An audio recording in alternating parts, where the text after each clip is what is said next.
대외 활동은 약 9개, 그리고 포토샵이랑 영어 자격증 이렇게 더 추가를 해서 학교 산학경력 인턴 사이트를 활용을 했었어요. 면접에서 정말 많이 떨어졌었어요. 근데 면접을 여러 개 보면서 느낀 거는 안녕하세요, 리피디입니다.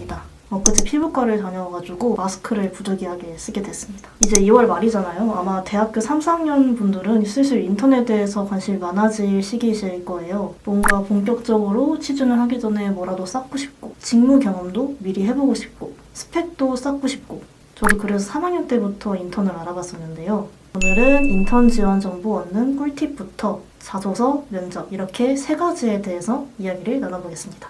기본적인 정보를 짚고 넘어가자면 최종 취업전까지 인턴은 총 2번, 그리고 프리랜서도 2번 해서 경력을 가지고 취업을 했습니다. 그 중에서 인턴 경험이 2번이었는데요. 한 번은 산학경력 인턴, 그리고 두 번째는 언론사 인턴이었습니다. 그리고 제일 처음에 정말 아무런 경력이 없을 때 기준으로 말씀을 드리면 일단 저는 학교는 중앙대학교 영어영문학과 그리고 문화콘텐츠 융합전공을 듣고 있었고요, 당시. 그리고 한국사는 1급, 그리고 역사를 좋아해서 세계사도 따서 세계사 2급, 그리고 KBS 한국어 능력시험 3+급 이렇게 자격증을 가지고 있었습니다. 교내 활동은 학내 방송국은 약 2년, 그리고 대외 활동은 5번, 공모전 2회 이렇게 스펙을 가지고 있었고요. 이 스펙에서 좀 더 발전을 해서 대외 활동은 약 9개, 그리고 포토샵이랑 영어 자격증 이렇게 더 추가를 해서 그때 지원을 했었습니다.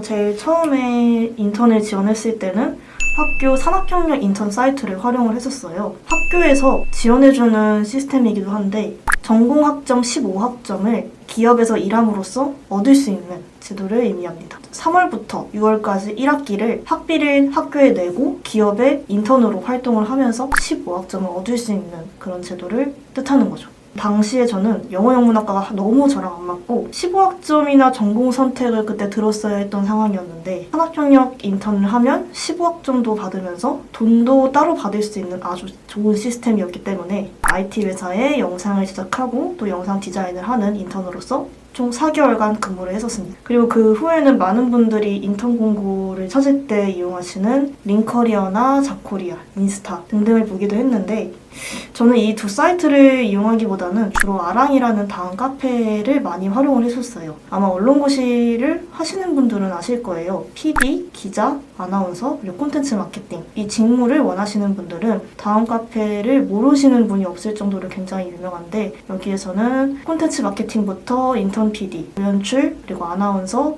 진행자, 작가 등등 다양한 직무를 뽑는 그런 공부들이 많이 올라오니까 이 사이트를 활용하시면 좋을 것 같습니다.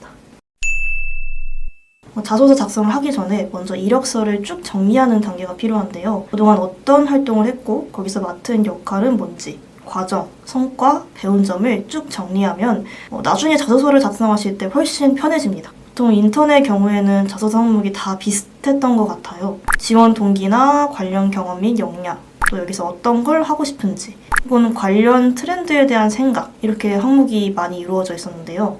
그 중에서 먼저 지원 동기. 지원 동기는 한 줄로 요약하면 내가 그동안 어떻게 살아왔고 이런 나의 일련의 과정들이 이 회사의 어떤 부분, 그 중에서도 직무의 어떤 부분과 잘 맞더라. 그래서 나는 이걸 하고 싶다 라고 말을 할 수 있습니다. 그리고 저의 경우에는 줄글로 나열하는 것보다는 나는 땡땡땡입니다. 왜 땡땡땡이냐면 이라고 저를 키워드로 먼저 소개하는 방식을 선호했어요. 이렇게 하면 나중에 면접이랑도 연결해서 본인의 키워드로 잘 설명을 할 수 있었기 때문에 적극적으로 활용을 했던 것 같습니다. 다음으로 관련 경험 및 역량. 이 항목은 그냥 어떤 활동을 했고 여기서 나는 뭘 느꼈고 그래서 이랬다 라고 하는 것보다는 먼저 두 갈식으로 문단에 힘을 주는 게 필요합니다. 근데 여기서 수치까지 더해지면 신뢰도가 당연히 올라가겠죠. 예를 들어 학내 방송국에서 제작부장으로 활동을 하면서 이전 학기 대비해 300% 이상의 성과를 낸 경험이 있습니다 라고 하면 이 사람이 어떻게 해서 이런 결과를 이끌어냈지 하는 궁금증을 이끌어낼 수 있잖아요. 그래서 저는 수치를 잘 활용을 하시면은 면접관 분들한테도 신뢰를 드릴 수 있다고 생각을 했습니다. 다음으로 이 회사에 들어와서 어떤 걸 하고 싶은지. 사실 이 항목은 회사에 들어와서 내가 어떤 역할을 할 수 있는지를 묻는 질문인 만큼 현재 산업 트렌드하고 본인의 경험을 엮어서 작성을 하면 좋습니다. 또 꿀팁이 있다면 먼저 소제목으로 간결하게 인상을 남기는 것, 그리고 한 문단에는 하나의 내용만 담는 감정과 반복은 빼고 읽기 쉽게 간결하게 쓰기, 그리고 형식과 사례, 숫자를 더하기, 이렇게 요약을 해서 전달을 드릴 수 있을 것 같습니다.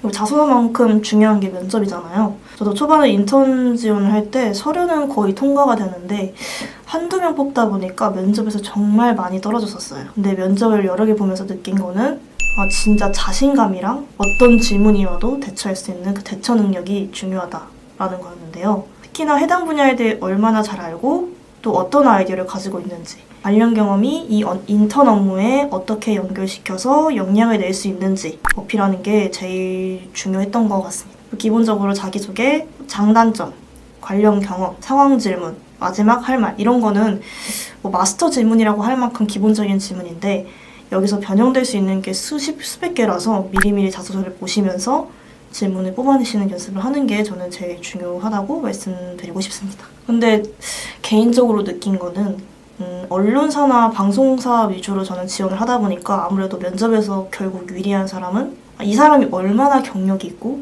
경험이 있는지더라고요.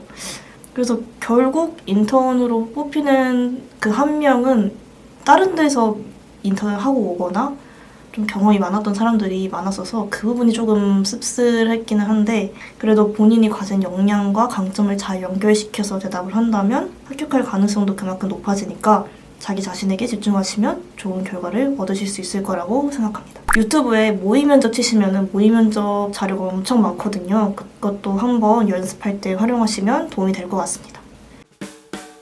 또 인턴도 금턴이라고 하잖아요.